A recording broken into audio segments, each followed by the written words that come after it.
अच्छा ठीक है, ओके ओके। सब खैरियत ही है अम्मा? देखिए सज्जाद साहब, घबराने की कोई ज़रूरत नहीं है। आपके बेटे को जो गोली लगी है उससे उनकी हड्डी, उनकी खून की नालियां और उनकी नसें सारी महफूज रही है।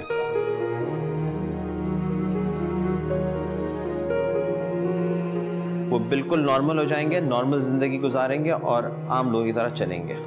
माशाल्लाह डॉक्टर साहब, ये तो वाकई आपने बहुत ही अच्छी खबर दी है। ये बताएं कि फिर हम उसे घर कब ले जा सकते हैं? उनको हम कल डिस्चार्ज कर देंगे, आप उनको घर पे ले जाइए। उनका बाकी ट्रीटमेंट घर पर ही होगा, सिर्फ फॉलोअप के लिए हॉस्पिटल आना होगा। थैंक यू डॉक्टर साहब, शुक्रिया जी, बहुत शुक्रिया जी।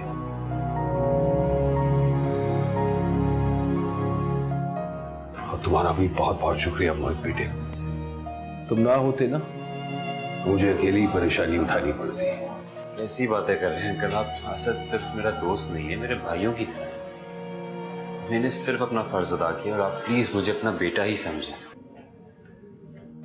अरे मामा को भी तो खुशखबरी देते ना। मैं जाकर बताती हूँ, वो ऊपर ही है।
अम्मा, फिक्र करने की कोई जरूरत नहीं है। अभी मैंने सज्जाद से बात की है।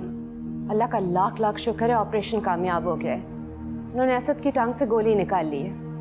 अल्लाह ने चाहा तो वो जल्द घर आ जाएगा। या अल्लाह, तेरा लाख लाख शुक्र है। मैं 2 नफल शुक्राने की पढ़ूंगी। जी अम्मा, 1-2 दिन में डिस्चार्ज होके घर आ जाएगा। बहुत बचत हो गई। अल्लाह गारत करे इन चोर डाकुओं को जो जरा सी रकम और मामूली से फोन की खातिर माओ की गोद उजाड़ देते, उनसे उनकी खुशियां छीन लेते।